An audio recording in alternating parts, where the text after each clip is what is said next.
Today's daily Go problem of the day is fruit into baskets, number 904. For this problem, we are visiting a farm that has a single row of fruit trees arranged from left to right. The trees are represented by an integer array fruits, where fruits of I is the type of the ith tree fruit that is produced. So we only have two baskets, and each basket can only hold a single type of fruit. There's no limit on how many fruits per basket. So basically, we are looking at the longest contiguous subarray with only two distinct elements. What does this mean? We can only select the longest subarray of units in order where there's only two distinct elements. So one is our first distinct element, two is our second distinct element in this example. Similarly, down here we have 2, 3, 2, 2. Our two distinct elements are 1 and 3. So if this array continued with 3, 3, 3, 1, we would be able to collect all of these in a row. Something important to note is it has to be contiguous. So if there was like a 1 here and then a 2 here, we could still only select this. We can't just say, oh, forget about the 1 and collect this too. So we have to do this in order with how you can find the numbers. So let's go ahead and jump into this problem. So we're going to use a sliding window and a hash map.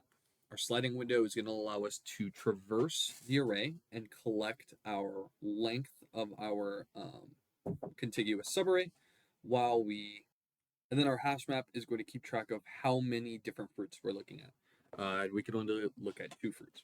So let's go ahead and jump in.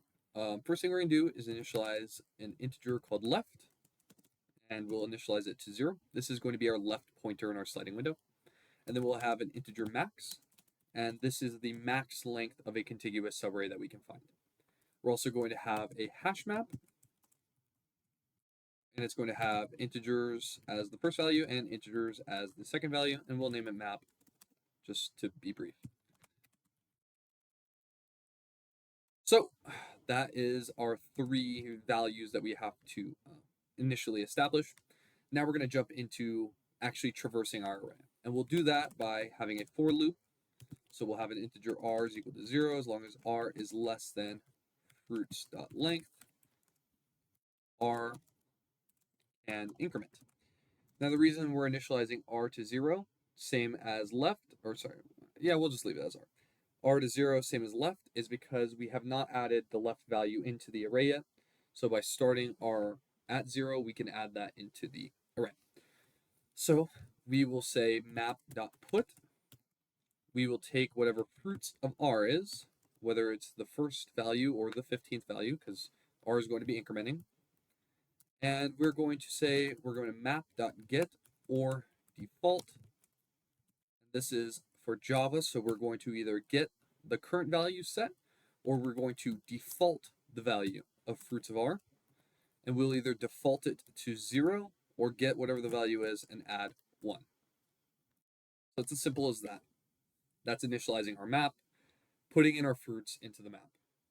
Now, if our map is of length 0, length 1, or length 2, then we have a valid solution because we can only take up to 2 fruits.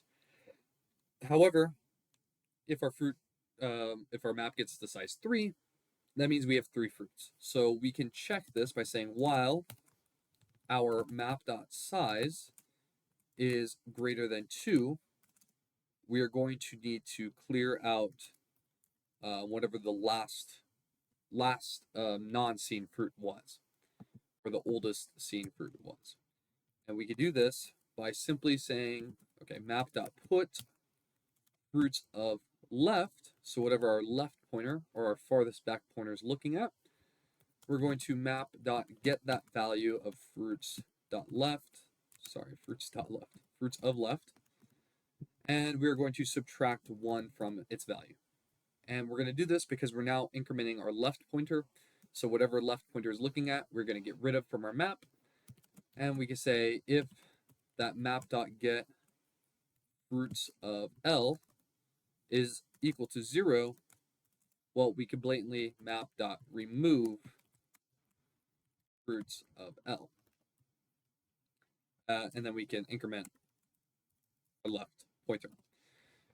Sorry, L is left.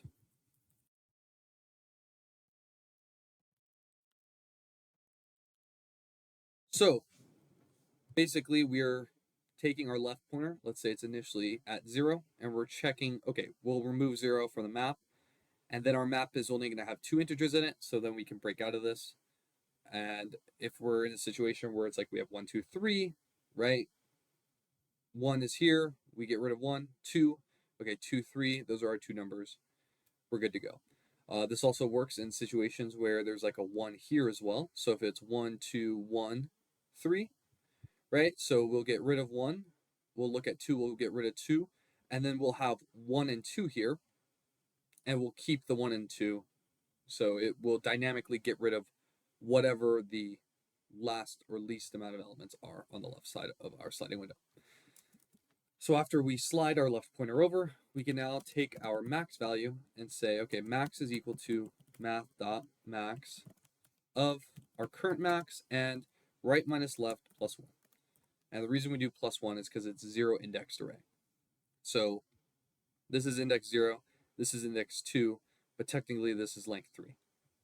So 2 minus 0 plus 1 is 3. And that is it. Outside of our for loop, we can return our max, and this passes our test cases. And it passes all solutions. So thank you, and follow along for more daily LeetCode solutions.